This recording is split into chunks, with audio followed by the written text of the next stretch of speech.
FBI Deputy Director Andrew Bailey and FBI Special Agent in Charge Wayne Jacobs. I'm also joined by AUSA's Lou Lappin and Jerome Iatico from the U.S. Attorney's Office.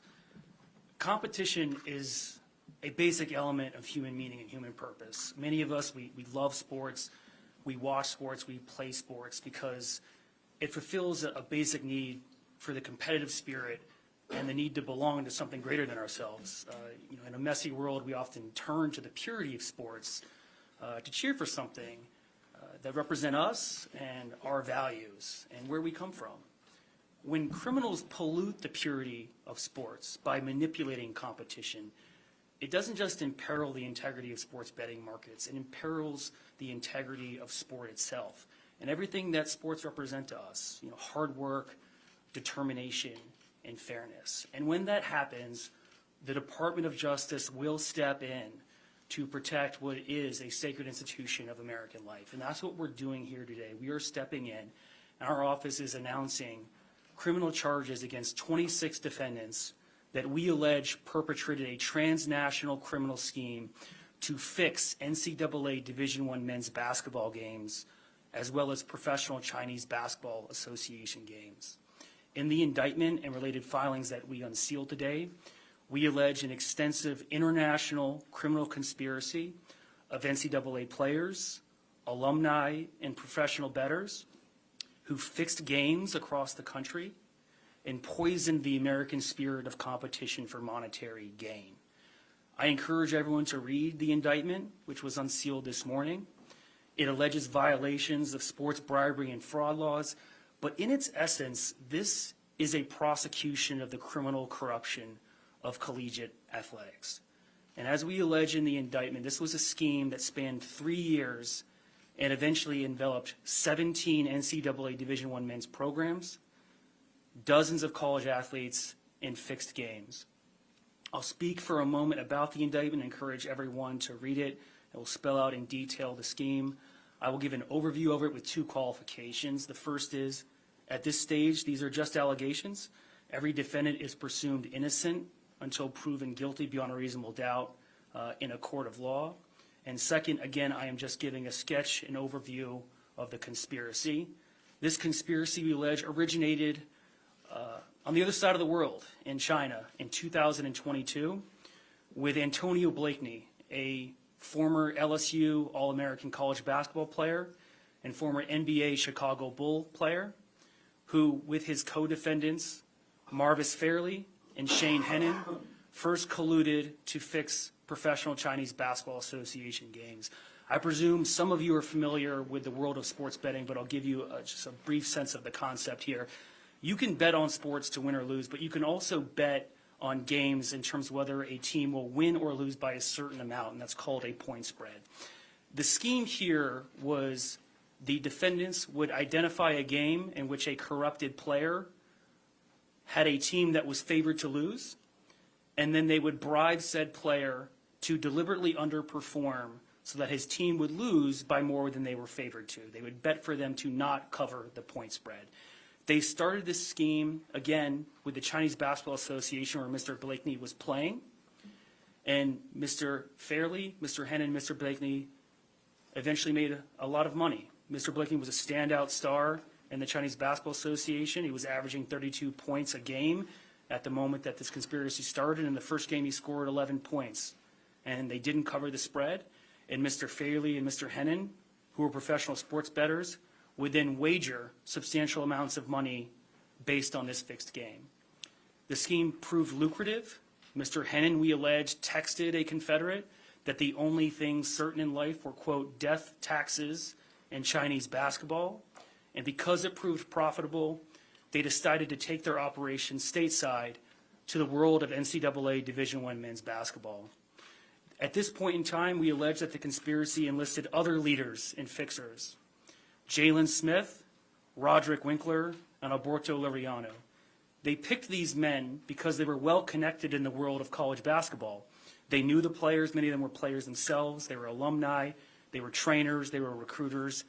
They were networkers. They were people of influence. And because of that influence, they added gravitas and legitimacy to the scheme.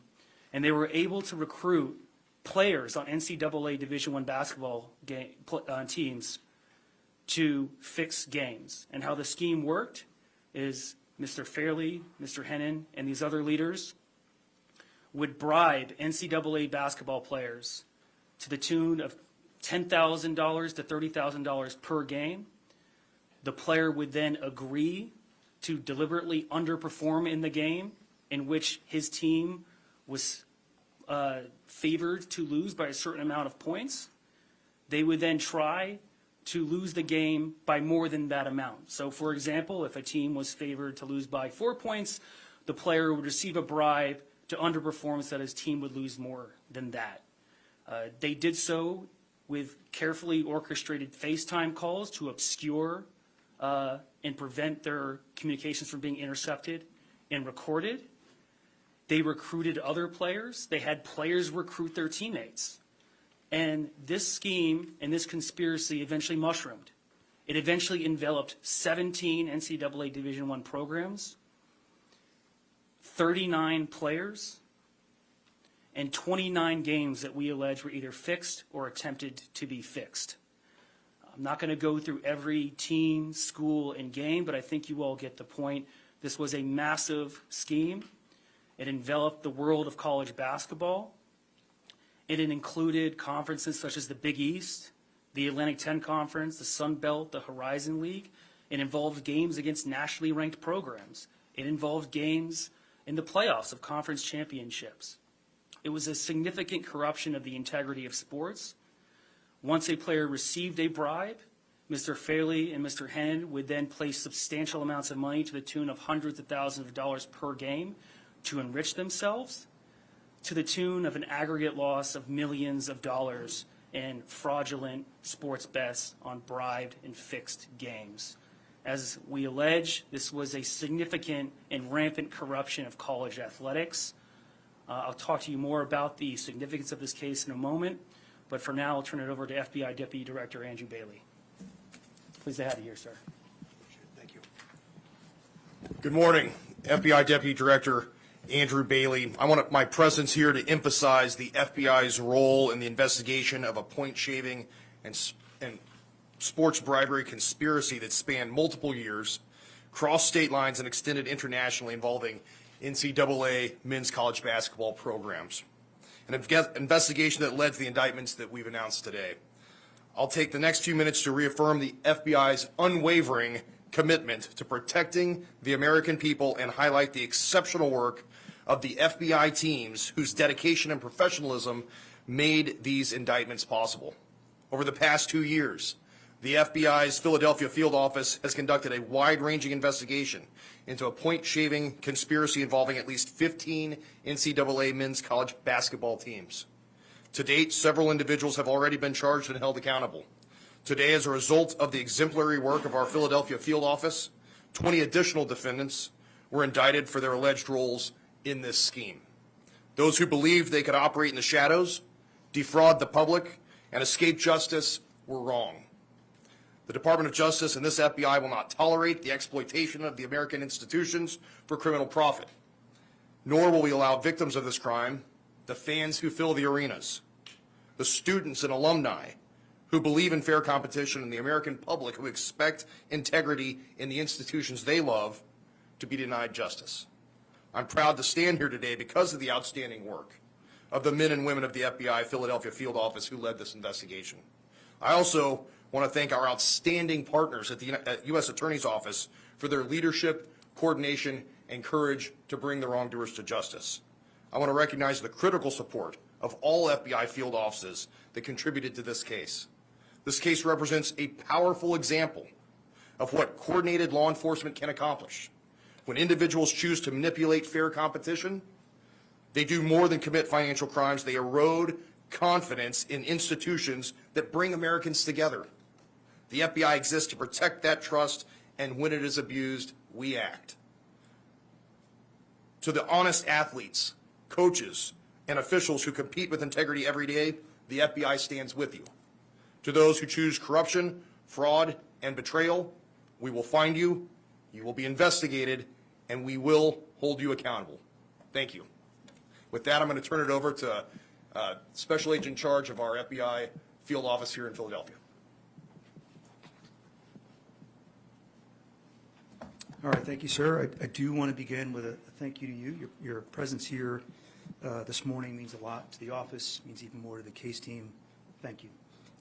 Thanks to the U.S. Attorney's Office, U.S. Attorney Metcalf, to the prosecutors here for your work. Obviously, without your work and support with respect to this investigation, none of what we're talking about here would have been possible. The legitimacy of sports rests on fair competition, earned outcomes, and honest play.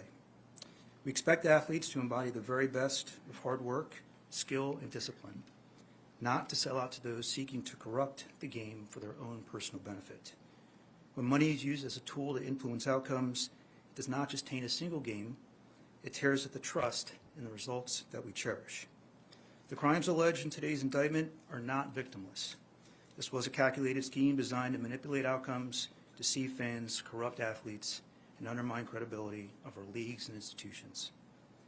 Yesterday's indictment reflects our commitment to protecting the integrity of sports at every level. It marks the second time in just a few months that the work of the FBI has illuminated the scourge of sports bribery. While the indictment marks a significant step in our investigation, our work continues as we're committed to aggressively identifying, investigating, and charging others who seek to profit by fixing games. Behind every bet is a record of the transaction, a piece of data that we, along with our partners, are continuing to exploit to identify anomalies which may be indicators of similar behavior. This approach is enhanced by our partnerships with governing bodies and with regulatory and private sector partners who will continue to leverage to hold those to account and put an end to this conduct.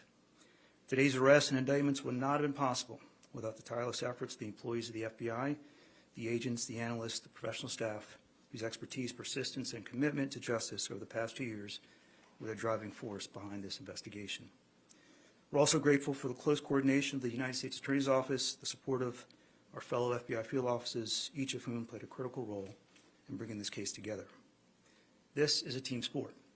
Defending against corruption relies on the awareness and action of all participants, both on the sidelines and on the court. Let each of us standing here today, side by side, serve as a clear warning to professional and collegiate athletes and to anyone who seeks to manipulate them that there is nowhere to hide. The short-term gain will never be worth the long-term loss. The consequences are real: federal criminal charges, permanent damage to careers, and lasting harm to reputations. These are the shots that no athletes should take. Thank you.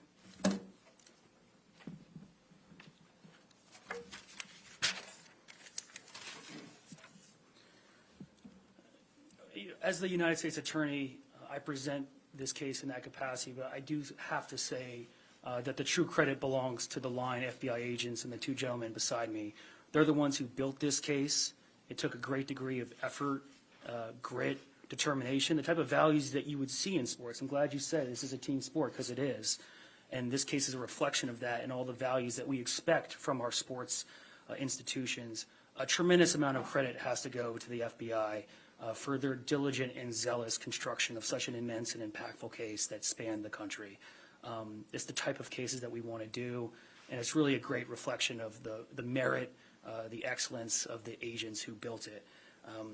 As I said, this is the corruption of college sports. There is a substantial interest, public interest, in the integrity of sports. A great value of American society is a free, fair, and level playing field. That's why we have antitrust laws to protect competition and commerce. We have insider trading laws to protect the integrity and a level playing field in securities markets. And that's why we have the Sports Bribery Act to protect the integrity of collegiate sports. Sports in many ways are a microcosm, a metaphor for American society and our values. It means something a great deal to us. And when criminals rig the outcome of games for the purpose to lose, rather than to win, we all lose. And that's why we're here today. This is a significant case. I'll take some questions in a moment. Before I do, I want to say the investigation is ongoing. As you can imagine, this is an extensive, significant, ongoing case. We will continue to investigate. I encourage everyone out there who has information about sports wagering in the NCAA or any professional sports who have information about this case or similar schemes to come forward and give Special Agent in charge Wayne Jacobs a call and the U.S. Attorney's Office a call so we can continue this fight. With that, I'm happy to take a few questions about this case. Yes, ma'am. Are these men in custody, and what would charges like these fetch if we got to sentencing, as well as what does restitution look like? Some are in custody, some are not. It varies by defendant. As I mentioned, there's 26 defendants. Look, the sports bribery charge carries a maximum penalty of 5 years. The fraud statutes carry a maximum penalty of 20 years. When you ask what type of penalties will it fetch, it depends on a calculus of sentencing guidelines, all sorts of different factors. I couldn't speculate on that now. It's going to vary by defendant, the offense conduct, the amount of loss, all that weighs into this. You would expect in a case like this, the leaders and orchestrators of the scheme would face significantly more imprisonment than, individuals who had a very discrete role or a minor role. Yes, sir. David, prior to today, the 1951 scandal involving CCNY is known as the most infamous scheme in college basketball history. How do you view this in the lens of that case? Is today's case even more pervasive in your view? It's tough to compare them. I don't know the exact scope of this case. I'm just speaking extemporaneously now, but I would imagine it rivals it. I mean, this is a pretty pervasive corruption scheme. As I mentioned, we're talking about dozens of games, athletes, 17 teams. I do view it as historic for that reason.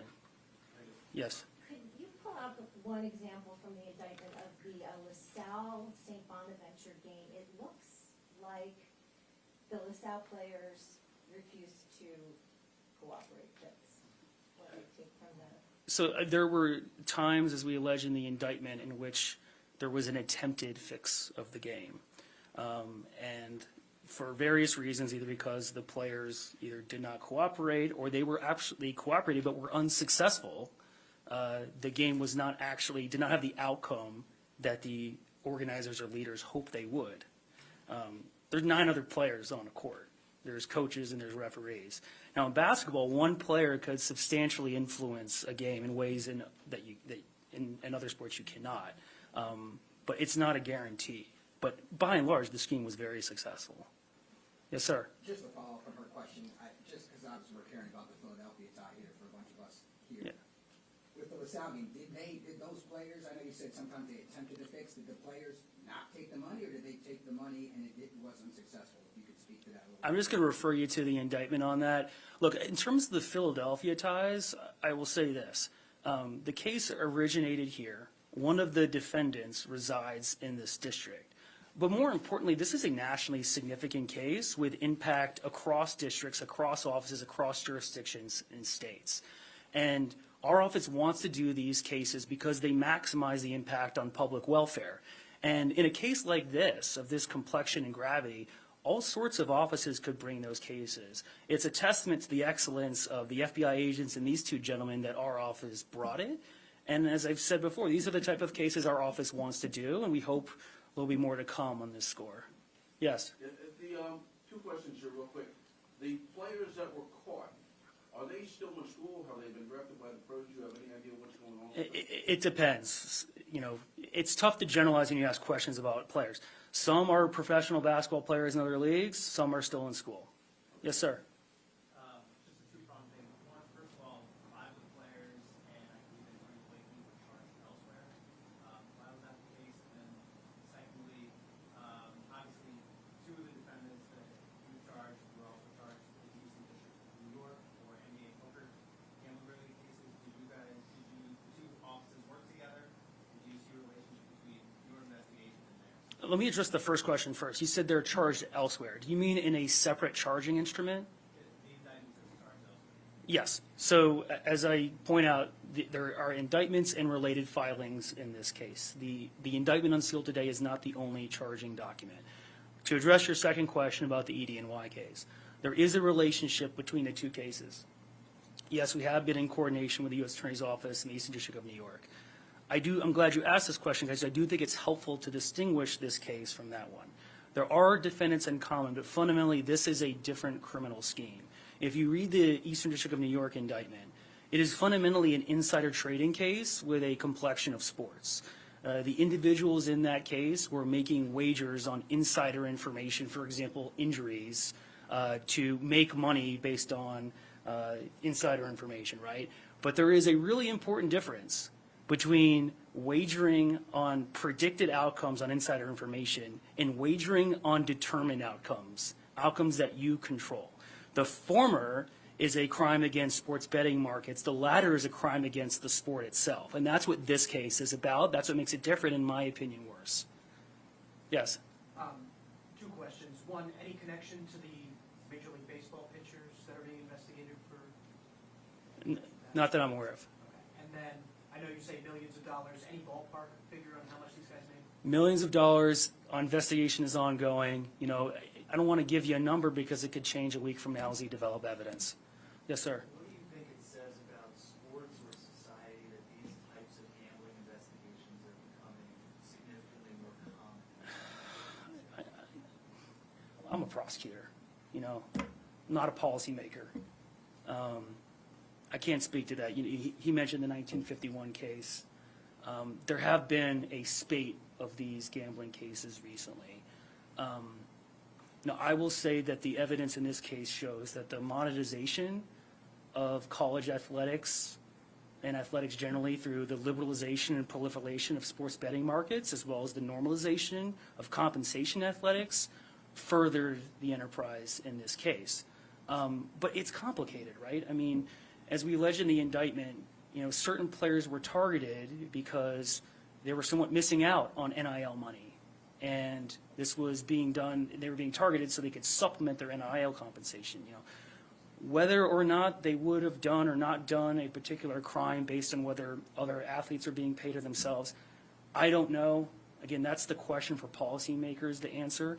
What I will say is this. You know, we're not going to sit here on the sidelines while this regulatory landscape figures itself out. You know, the Department of Justice is going to step in. You know, as Deputy Director Bailey said, as Special Agent in Charge James said, we're going to step in to combat the corruption of this sport. You know, regulators and policymakers, I'm sure, will have to adapt to this, and everyone's figuring this out. I'm a sports fan. We're all figuring out this landscape. But we're going to act to make sure that this doesn't happen. Yes? Last question I had was, the people that actually legitimately bet and legitimately lost, there's no recourse for that. They've lost their money. I have no idea. I mean, that's not our decision to make. If you're talking about whether the sports books will refund their money, that's a question for them. I will say that the victims in this case span every sector of American life. You know, Deputy Director Bailey just mentioned the fans, right? You also have the honest athletes, the teammates of these players who are working their tail off. You know, I'll speak personally for a moment. I'm a college athlete. Jerome's a college basketball player. You know, we all wake up every day to hard work with a team. You know, we mentioned the team sport as a collective. You know, sports taught me everything that I know. Every good quality I have is from sports. You know, hard work, adversity, learning how to lose. This totally flies in the face of all of that. And we lose a lot. Everyone is victimized by this case. It's not just the people who lost money on the sports betting games. That's what I hope I would convey to you, is to think of the victims in this case in a far more broad way. Yes, sir? Can you elaborate at all more on how these guys were so seemingly able to access so many players so easily? Yeah, I think, again, that is a critical part of the scheme. I'm glad you asked that question. Because the leaders of this conspiracy, we allege, were successful because of their connections in the college basketball world. And it varied, both formally and informally. They were players, they were recruiters, they were trainers. You know, defendant by defendant, again, I would just refer you to the indictment. One more question, yes? How did you first get knowledge of the scheme? Obviously, the indictment says you just got Chinese basketball games, but how did you get on? I'm not going to answer that question. I'm not going to divulge sources and methods. What I will say, again, is repeat, you know, my ask to everyone, if you have information about this scheme or others, to please pick up the phone and give us a call. Thank you, everyone, for your time. I appreciate it. Thank you. Are you? Jalen Smith We're is good. not the Thanks. Chicago Bulls player, right?